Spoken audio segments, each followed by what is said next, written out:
अस्सलाम वालेकुम नाज़रीन। आइए आज आपको मैं कुछ बैनुल-अक़वामी ख़बरें सुनाता हूँ।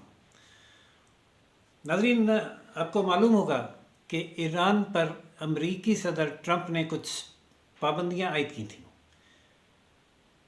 ट्रंप की आयद करदा इन सैंक्शंस के तहत कोरिया ने ईरान के अपने मुल्क में मौजूद अरबों रुपए के असासे मुंजमद कर दिए थे। इसको कहते हैं हिकमत अमली। ईरान ने उसके रद्द अमल में कोरिया का एक जहाज़ जो हज़ारों टन तेल और केमिकल लेकर जा रहा था, जब ईरान की समंदरी हदूद से गुज़रा तो उसने वो जहाज़ पकड़ लिया। उसके कैप्टन को गिरफ़्तार किया, लेकिन उसके अमले ने ख़ुद जहाज़ पर रहने को तरजीह दी ताकि वो जहाज़ की मेंटेनेंस कर सकें। 3 महीने तक ये तनाज़ा चलता रहा और इस दौरान अमरीकी वज़ारत ख़ारजा ने ईरान पर दबाव डाला कि वो शिपमेंट के बैनुल-अक़वामी क़वानीन का एहतराम करे और जहाज़ को रिहा करे। ईरान भी बहुत तेज़ चीज़ है। उसने उनका ये दबाव और उनकी जानिब से की गई मज़म्मत मुस्तरद करते हुए बताया कि कोरिया का जहाज़ सियासी बुनियादों पर नहीं रोका गया, बल्कि माहौलियात के क़वानीन के तहत रोका गया है। कोरिया का जहाज़ जो सैकड़ों टन केमिकल और 16,000 टन ऑयल लेकर समंदरी हदूद से गुज़र रहा है, उसने ईरान की जो माहौलियात है और ख़ास तौर पर समंदरी हदूद में माहौलियात को ख़राब किया है और केमिकल्स के ज़रिए यहाँ की सेहत अफ़ज़ा फ़िज़ा को शदीद नुकसान पहुँचाया, जिसकी वजह से उसे जहाज़ ज़ब्त किया गया और कैप्टन को गिरफ़्तार किया गया। नाज़रीन, आलमी सतह पर ये बातचीत और मुज़ाकरात चलते रहे और बिल आखिर कोरिया और अमेरिका को घुटने टेकने पड़े। ये कामयाबी हासिल की है ईरान ने और अपने अरबों रुपए के असासे जो कोरिया में मुंजमद हुए थे वो बहाल करा लिए हैं और उस बहाली के नतीजे में कोरिया का जहाज़ छोड़ दिया गया है।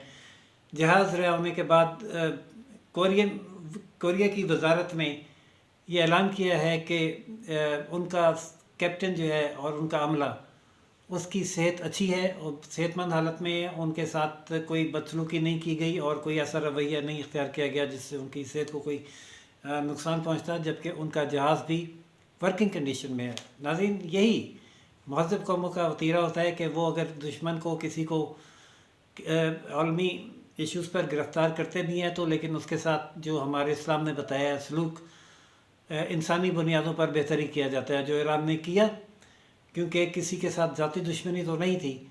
दुश्मनी तो हुकूमतों की और पॉलिसीज़ जो हैं वो हुकूमतों की जिनसे इख्तलाफ था और रिएक्ट करना था ईरान को, और उसमें वो रिएक्ट करके अपना असासे जो मुंजमद हुए थे वो बहाल करवाए और उनका जहाज़ रिहा कर दिया। नाज़रीन, एक तशवीशनाक ख़बर है कैरिबियन आइलैंड से। ये आइलैंड सेंट विंसेंट के इलाके में वाक़ है, जहाँ के ज़लज़ला पैमा अदारे ने ये वार्निंग दी है कि आतिश फ़िशां फटने वाला है। एक बहुत बड़ा आतिश फ़िशां इस इलाके में फटने वाला है। उसका दर्जा हरारत अपने उरूज पर पहुंच चुका है और ये आतिश फ़िशां मुसलसल आग और धुआं उगल रहा है, जबकि 6 दरमियाने और हल्की नौइयत के ज़लज़ले के झटके आ भी चुके हैं और किसी भी वक्त बहुत बग़ैर वार्निंग के या मुख्तसर वार्निंग के साथ बहुत बड़ा ज़लज़ला आ सकता है और आतिश फ़िशां लावा उगल सकता है, जिससे इलाके में तबाही फैल जाएगी। कैरिबियन हुकूमत ने उस इलाके में रहाइश पजीर 16,000 अफराद को वार्न किया है कि वो फौरी तौर पर महफूज इलाके में मुंतकिल हो जाएँ, और हुकूमत ने इस सिलसिले में उनके लिए एक शिप भी भेजा है, लेकिन एक अजीब व गरीब शर्त के साथ कि जिसने कोरोना वैक्सीन नहीं लगवाई वो जाए भाड़ में। इस शिप में वही सवार होगा जिसने कोरोना वैक्सीन लगवाई भी होगी। नाज़रीन, इनखला का अमल शुरू हो गया है और इंसानी जानें तो बच जाएंगी, लेकिन देखते हैं कि ये आतिश फ़िशां फटने के बाद क्या मादी तबाही फैलाता है उस इलाके में। یہ ہوتی ہیں ترقی یافتہ اور مہذب قومیں جو اپنے علاقوں میں آنے والے طوفانوں سے بھی پہلے سے باخبر ہوتی ہیں اور اپنے عوام کو متنبع کرتی ہیں اور ان کی حکومتیں بر وقت اقدامات کر کے انہیں بچانے کی کوشش کرتی ہیں. باقی تو اللہ کے ہاتھ میں ہے کہ کون کس کو کیا اور کتنا نقصان پہنچنا ہے. جب خدا کی قدرت جلال میں آ جائے تو پھر انسانی احتیاطی تدابیر بھی ناکارہ ہو جاتی ہیں. لیکن اس کا یہ مطلب نہیں ہے کہ انسانوں کو اپنے طور پر احتیاط یا پیش بندی نہیں کرنی چاہیے. انہیں اپنے طور پر تمام تر احتیاط اور پیش بندی ضرور کرنی چاہیے اور اس کا ایسے وارننگز اور احتیاطوں کا اہتمام پوری دنیا میں خصوصاً پاکستان میں بھی ضرور ہونا چاہیے. ایک اور خبر ہے برطانیہ سے. ناظرین، برطانیہ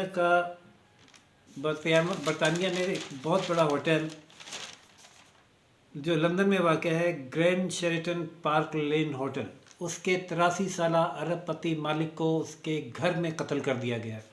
قتل و غارت گیری کے امیر لوگوں کی یہ وارداتیں صرف پاکستان میں ہی نہیں ہوتی.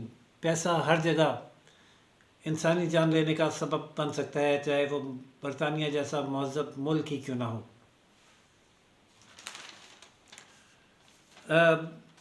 ان کے اثاثہ جات میں 413 ملین روپے بتائے گئے ہیں، جبکہ وہ جلنگم ڈرسٹ میں قتل کیے گئے اور ایتھن میں بھی ایک بہت بڑے ہوٹل کے مالک ہیں. یعنی ان کے 2 بڑے بڑے ہوٹلز تھے اور جبکہ ان کے اکاؤنٹ میں 413 ملین روپے تھے.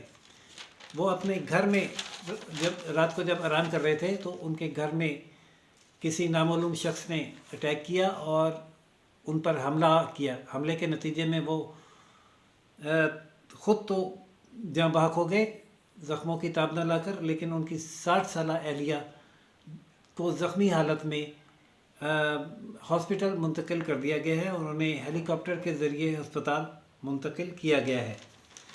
مقتول کا نام سر رچرڈسن ہے، جن کی عمر 83 سال بتائی جاتی ہے، اور پولیس نے جائے وقوع سے ایک کار میں فرار ہونے والے مشتبہ شخص کو بھی گرفتار کر لیا ہے، جس سے تفتیش کی جا رہی ہے.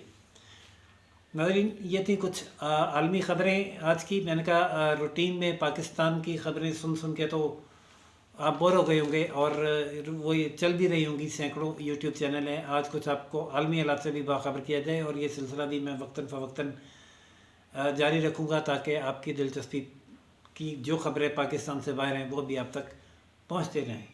اگلی اپڈیٹ تک کے لیے اجازت دیجیے. راشد ویب کو روشن پاکستان نیوز لائک، سبسکرائب اور شیئر کرنا نہ بھولیے گا. اللہ حافظ.